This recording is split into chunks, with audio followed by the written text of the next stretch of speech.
dear sisters and brothers. Today, when India stands with pride for many, many things, we talk of our advancement in technology, particularly in information technology. When we talk of sustained economic growth, and we are one of the biggest players in the economy in the world.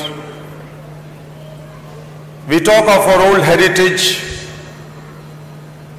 Unfortunately, millions of children in our country are not so fortunate enough as you and I are.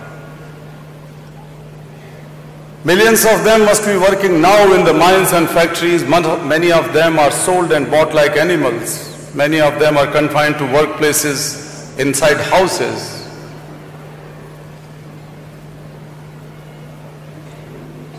We are the largest democracy in the world. And since 1947, we all claim that we are an independent country. And that's true. But when crores of children are not free to enjoy their childhood, to go to school, to avail any facility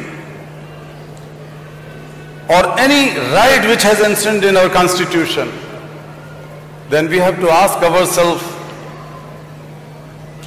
that are we really doing justice to all these children? And this is not the case only in India. When you read in the newspapers that the young girls, 6, 7, 8, 10-year-old girls are kidnapped in thousands, 4,000 or 5,000 girls are made hostages in Syria and Iraqi border areas by ISIS.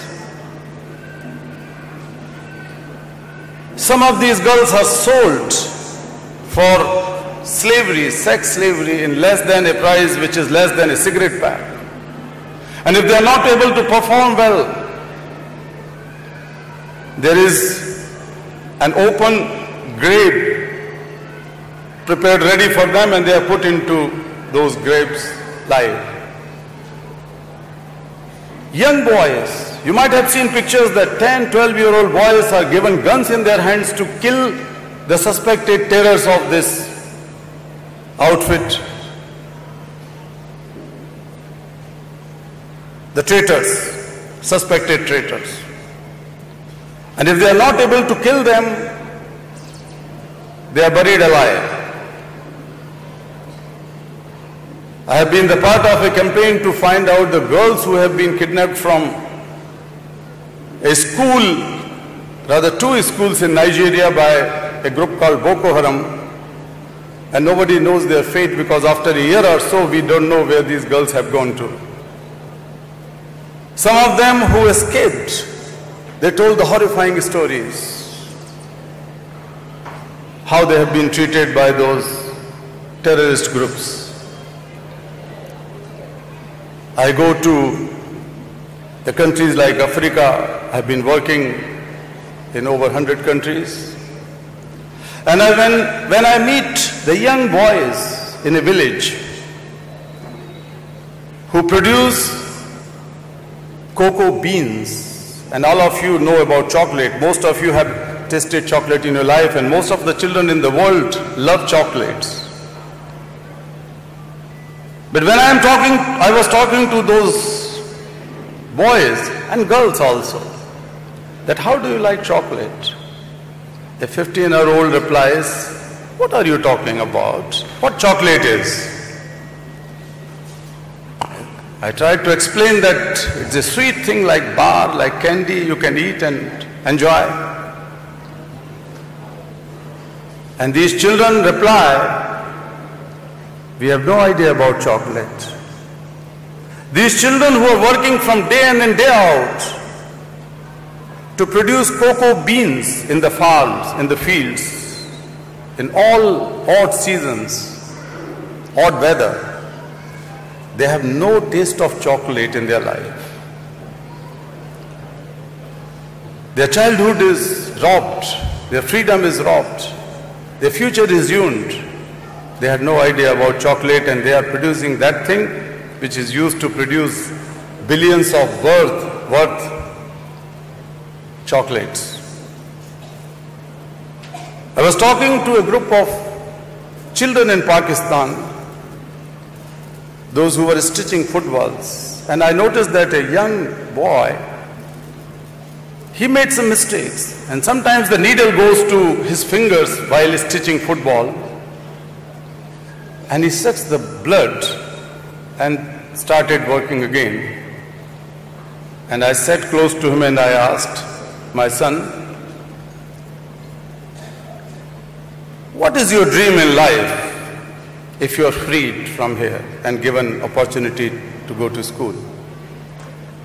And he replies, what is dream? I said, your aspiration. He said, what is aspiration? And I said that, think, a farishta, someone comes from the heaven and asks you what you wanted to become in the future, what you wanted to do in the future. He had no answer. Then he looked here and there and murmured in the eyes of some of his friends and then replied, if I am given a chance, I would like to hit a real football. I wanted to play with real football. Only last week, my people in Bachpan Bachao Andolan in Delhi have rescued 50 children, 40 boys and 10 girls. Most of them were making toys, the Christmas toys. And when I asked to one of them that, do you play with these toys? Do you want to play with these toys? He said, no, we cannot touch it, because if it becomes dirty, we would be beaten up. We have to wash our hands again and again while working since morning till evening. And all these boys and girls who were freed from Delhi, they were trafficked from Bihar and Uttar Pradesh and other places to work as slave laborers, right in the capital of our country. They cannot dream to play with those toys. The whole world, not only in India, the whole world will enjoy during Christmas with these small toys and balls, but not those children. This is today. But I'm not a pessimistic. I know that the things have changed. Let me begin with the first incident which is documented in our country, or perhaps in the whole world, in freeing children from slavery in the contemporary world who were enslaved. That was in 1981. In fact,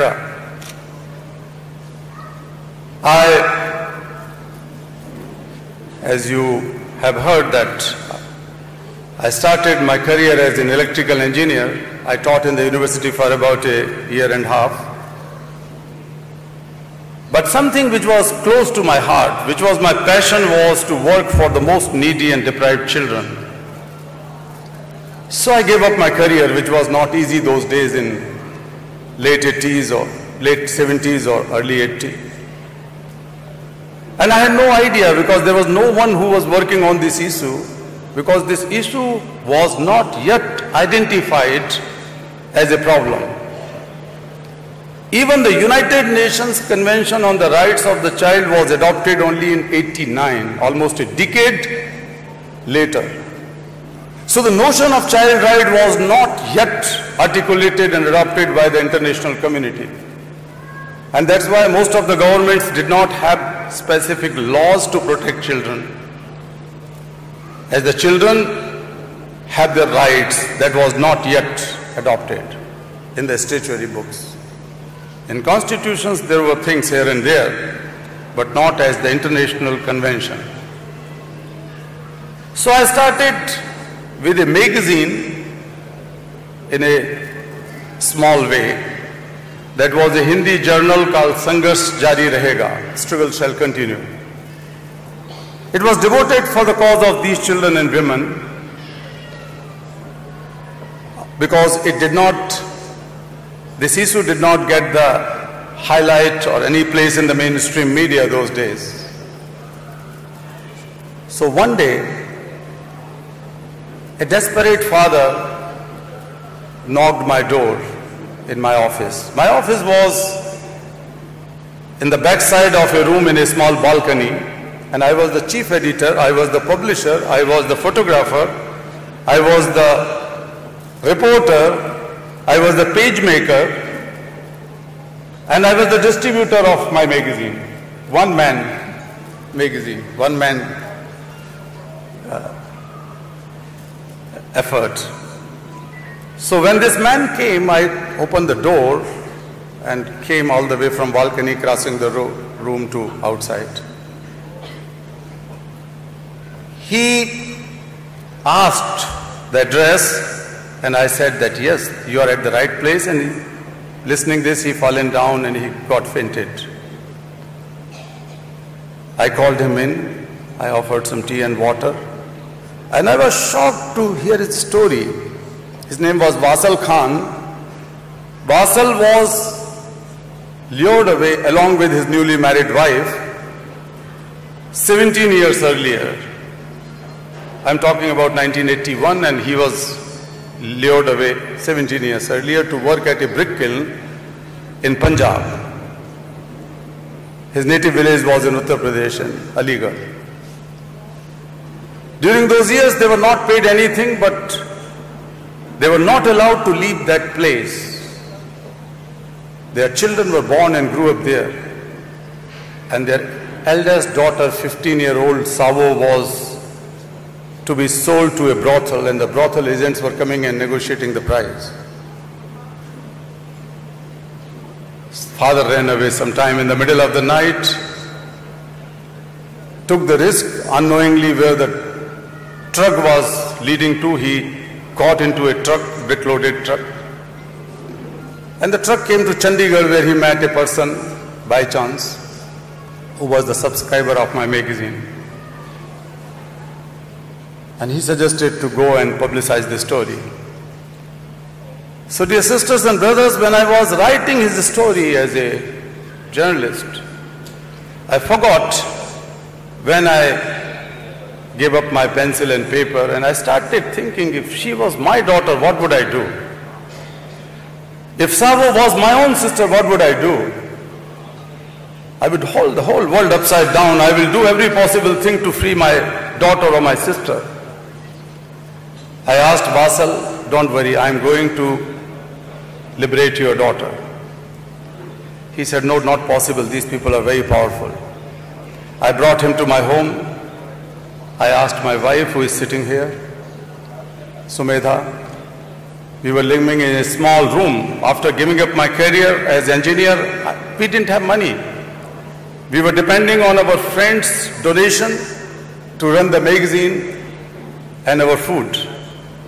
So I was living in a small storeroom of a government servant's apartment that was hardly 8 foot by 10 foot. And I brought Wasal to stay with us. I requested my wife that whatever you have, some gold ornament or something, we sell it tomorrow, and I will hire a truck and take with me to Punjab to rescue those children. Somehow we gathered some money and we reached there. We were beaten up badly. Our cameras were taken away. We had to come empty hands. But I did not give up. I decided to help them. Wasal Khan was caught and beaten up in front of her eyes. With the help of some lawyers, we went to the High Court of Delhi, filed a petition under habeas corpus, and got their freedom. 36 children, women, and men were freed as a result. And When I was bringing them back from the High Court to my small office, I saw that the children who were born in slavery, they were jumping like monkeys or something like frogs. If you open the basket and the frogs are kept in the basket, they jump. So they were jumping on the streets of Delhi. They could not comprehend the cars and big houses and streets of Delhi. But, dear friends, that was my first experience. I have read about freedom struggle. I read about India's independence. I read about the great heroes of our country who fought for freedom. I have read about emancipation, mukti, the liberation, human liberation in the theological books. But for the first time I could realize freedom. And when I freed those girls and boys, I felt that I was freeing myself. Since then I did not look back. We have freed over 84,000 children like Sabo during last 35 years.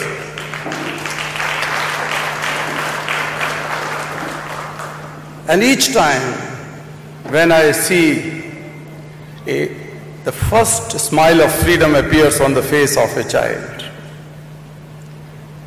when I see that the first tears rolls on the cheek of a mother who lost all her hope that her child will ever come back and sit on her lap, these tears and these smiles are divine. I can see the glimpse of God in them, and I am so fortunate that I have seen the glimpses of God's thousands and thousands of times. And I feel that I am freeing myself. I am not doing any mercy, any pity to others. The value of childhood has been placed in our history, in our traditions, in our philosophies and cultures. Jesus says profoundly, "Let the children come to me. Don't hinder them from the kingdom of God that belongs to them." Jesus says, "Let the children come to me." In my hometown, Madhya Pradesh, there was a mosque and a priest, a mullah. He used to teach us Urdu little bit, and I love to learn some Urdu. And that Muslim cleric used to say that God does not have any shape. Allah had no shape. But you have to see the aura, the glimpse of God, then look at the children who are sitting in the lap of their mothers. I have learned in my own family that how important are the children, especially the girls. The goddess of wealth is a girl, is a woman. The goddess of wisdom is a woman. The goddess of power is also a woman. Kali, Saraswati, Lakshmi. But dear friends, when we read every day or every other day that the young girls are kidnapped. Last week, 2 young girls have been molested and raped by some people. Then we have to ask ourselves that, are we really doing justice to our culture and our religions? If we cannot save our daughters, we cannot save our religions, we cannot save our cultures, we cannot save our civilizations, and we cannot save humanity. And that's why education is the key. And unfortunately, 59 children in the world have never seen schools. 150 million children in the world, 15 crore, 15 crore children have left the primary schooling without learning reading and writing skills. Kerala has set an example, and that is an inspiration for the whole country and for the whole world. You have proven that in spite of all the poverties and social problems and family problems and whatever natural calamities, you are able to prove that you are the people who believe in education. You have shown torch to the whole country. And we cite this example all the time, that if one has to learn from Kerala, that how the women in Kerala have proven their power, how the women are determined to send their daughters and children to schools.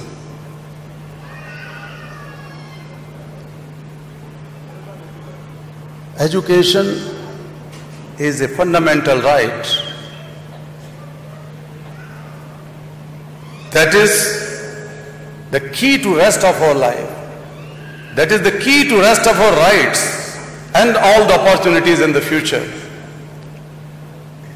But if we are not able to educate homogeneously, if we are not able to give good quality, free education to all our children, then we cannot create a homogeneous and unified society or a great nation. When I travel across the world, I see that how the image of India has been changing. Earlier, when people talk of India, they think of the country of snake charmers, the country of beggars, the country of poor people begging on the streets. And today in many places, in America, in Germany, in other parts of the world, people are getting a little bit jealous to Indians because Indian young people, the young talented Indian people who are the scientists, who are IT professionals, doctors, they have brought a threat in a way in the minds of many people.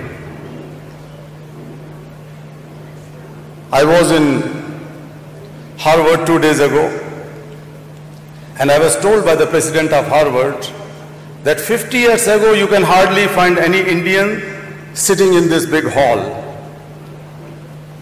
And today there are dozens and dozens, rather hundreds of Indians are sitting not only as students, but many of them are the faculty members and a few of them are deans in different colleges and departments. So India was able to prove through education. If 10-15% of young boys and given so good education, they were able to prove and build the image of the country worldwide. If we are able to give education to all our children, good quality education, then nobody can stop us. Friends, we live in a globalized world. And as I said in the beginning, that unfortunately, day by day, we are being driven by different kind of fears. Our fear asks us to earn more and more money and protect ourselves and our future generations. We are becoming greedy. We are creating more so-called security because we are afraid of others, we are afraid of our neighbors in most parts of the world. Why we are producing so much arms? Some of you will be surprised to know that the money which is needed to educate all our children is only $22 billion additional dollars. $22 billion additional dollars can educate all our children. That is nothing but just 5 days of military expenditure. If the whole world decides that we are not going to fight and we are not going to invest on militaries and arms and armaments only for 5 days a year, we can educate all children and we can create a safer world for ourselves. We are facing so many problems. That includes, as we know, the global warming, carbon emission, the ecological disasters, besides terrorism.